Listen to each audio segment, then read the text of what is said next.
Ladies and gentlemen, let us gather to witness the extraordinary unfolding of a story that many thought had already reached its end. Let us fix our gaze upon a man who was once written off by time, cast aside by selectors, and overshadowed by the rising stars of a younger generation. Let us speak the name, James O'Connor.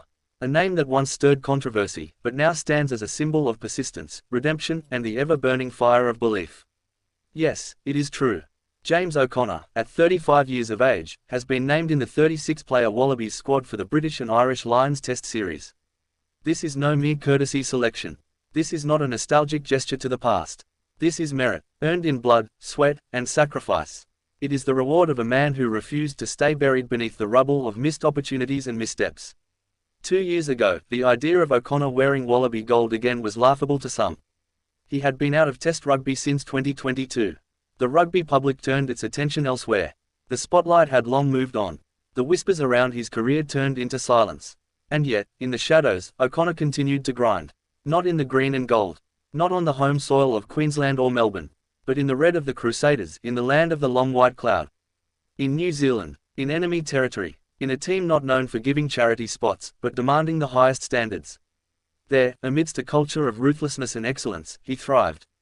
The Crusaders, kings of Super Rugby, trusted him. He delivered. And when the Crusaders lifted that Super Rugby trophy once more, it wasn't just another chapter in their dynasty. It was a declaration. James O'Connor was back, but fate, as ever, needed a catalyst. And it came in the form of an injury, one that rocked the Wallabies camp. Noah Lolesio, Australia's first-choice fly-half, fell in battle against Fiji. A narrow, hard-fought win cost dearly. And suddenly, the question emerged, who will now guide the ship? And the answer came not in whispers, but in the voice of coach Joe Schmidt. O'Connor, this is not just a comeback. This is a resurrection. 64 test matches. That's what James O'Connor brings with him. A career decorated with brilliance and blemishes, triumphs and tribulations.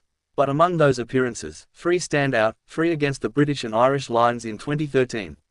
At number 10, he knows this arena. He knows this fire. He's walked through it before. But this is not 2013. This is not the same O'Connor. This is a man more mature, more balanced, more focused. He is not here to prove the doubters wrong. He is here to prove himself right. The challenge ahead is enormous. Australia will face the Lions, a beast of history and pride, a team forged from the best of 4 nations. And O'Connor will not walk unchallenged into the starting 15. No, standing opposite him in the training paddock will be 2 young contenders, Tom Lynagh of the Queensland Reds and Ben Donaldson of the Western Force. Lynagh, the prodigy, the one with the golden lineage.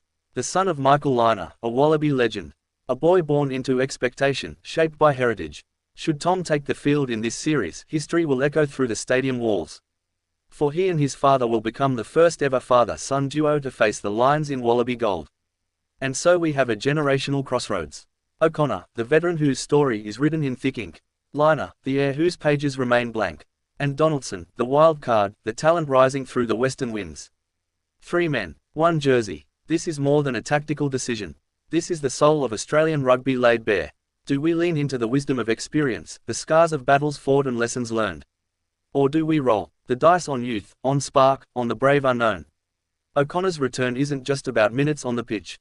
It's about voice, leadership. He brings the gravitas of someone who's tasted both glory and regret. Someone who's walked away from the game and found his way back not once, but time and time again. He has seen the abyss. And unlike so many others, he climbed out. Inside the Wallabies camp, the energy is shifting. The announcement of O'Connor's inclusion wasn't met with shock, but with admiration. Teammates speak of his presence, his calmness, his commitment to the cause. For many of the younger squad members, he is not just a teammate, he is a mentor. And as the Lions series looms, so too does the weight of expectation. Australia has not defeated the Lions in a test series since 2001. The memories of 2013 still sting. This squad knows that they do not just carry their own dreams, but the hopes of a rugby nation. For O'Connor, this is his shot at rewriting the final paragraph of his Wallabies story.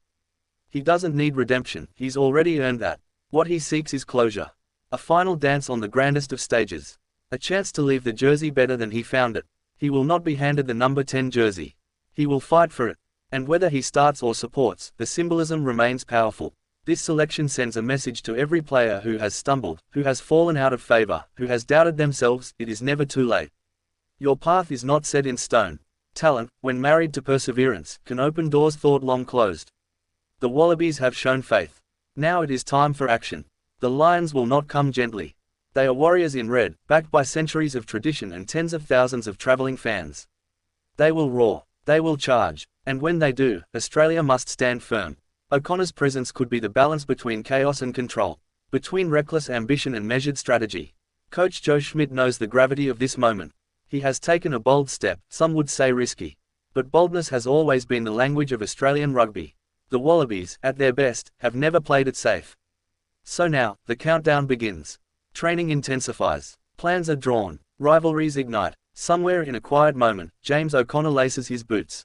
He breathes deep. He remembers the roar of the crowd, the pride of the anthem, the sting of past defeats, the joy of past victories.